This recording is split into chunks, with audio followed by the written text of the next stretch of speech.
Assalamualaikum warahmatullahi wabarakatuh. Inilah kisah penuh inspirasi tentang Bilal bin Rabah radhiyallahu an, salah satu sahabat Nabi Shallallahu Alaihi Wasallam yang paling dicintai Allah karena keimanan dan ketugahannya. Bilal bin Rabah lahir sekitar tahun 580 Masehi di Mekah, Jazirah Arab. 43 tahun sebelum hijrah Rasulullah Shallallahu Alaihi Wasallam, ayahnya bernama Rabah, ibunya Hammamah, seorang budak berkulit hitam. Karena ibunya adalah budak, Bilal sendiri dilahirkan dan dibesarkan sebagai budak. Kepunyaan seorang pemimpin Quraisy bernama Umayyah bin Khalaf, Bilal dikenal bertubuh tegap, suaranya indah dan lantang, suara yang telah dipilih Rasulullah Shallallahu Alaihi Wasallam sebagai yang pertama muadzin dalam Islam.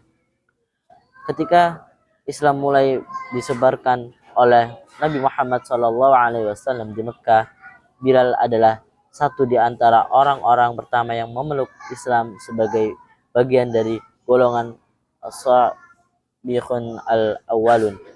Karena itu ia mengalami siksaan yang sangat berat dari tuannya, dicambuk, dijemur di bawah terik matahari Mekah, dan dadanya ditindih batu besar agar meninggalkan iman. Dalam siksaan itu, Bilal hanya berkata, Ahad, Ahad, Allah Maha Esa. Keteguhan itulah yang menunjukkan imannya yang teguh kepada Allah. Akhirnya, Abu Bakar As-Siddiq radhiyallahu an membeli dan memerdekakan Bilal demi Islam. Setelah hijrah umat Islam ke Madinah, Bilal mendapatkan tugas istimewa menjadi muadzin pertama yang mengumandangkan azan salat 5 waktu. Rasulullah Shallallahu Alaihi Wasallam memilih Bilal karena suara merdunya dan ketaatannya kepada Allah Subhanahu wa Ta'ala. Imam hadis dan kitab-kitab sirah menyertakan bahwa lantunan azan Bilal begitu menyentuh hati kaum muslimin dan menjadi simbol panggilan hidayah Islam. Bilal ikut serta dalam beberapa peperangan penting bersama Rasulullah Shallallahu Alaihi Wasallam, termasuk perang Badar, Uhud, dan Khandaq, membela umat Islam melawan kaum Quraisy.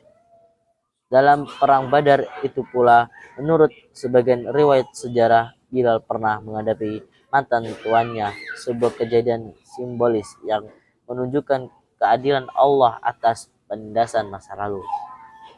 Rasulullah Shallallahu Alaihi Wasallam pernah bersabda bahwa beliau mendengar bunyi langkah kaki Bilal di surga sebelum beliau masuk.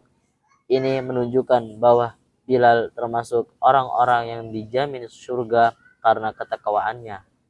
Ketika ditanya mengenai amal yang paling diharapkan, Bilal mengatakan ia senantiasa melakukan sholat sunnah setelah wudhu, suatu amalan sederhana namun konsisten yang mendekatkan kepada Allah. Kehidupan sesudah wafatnya Nabi Shallallahu Alaihi Wasallam.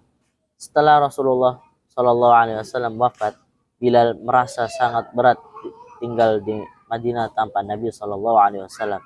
Ia kemudian pindah ke Syam, menetap di sana dan menyebarkan Islam hingga akhir hayatnya. Menurut sebagian riwayat, Bilal wafat di Damaskus sekitar tahun 20 sampai 21 Hijriah dalam usia sekitar 60 tahun. Kisah Bilal bin Rabah mengajarkan kita bahwa kemuliaan sejati bukan karena status, warna kulit atau harta, tetapi karena ketakwaan dan kesetiaan kepada Allah dan Nabi Shallallahu Alaihi Wasallam. Semoga kisah menjadi inspirasi bagi kita semua. Assalamualaikum warahmatullahi wabarakatuh.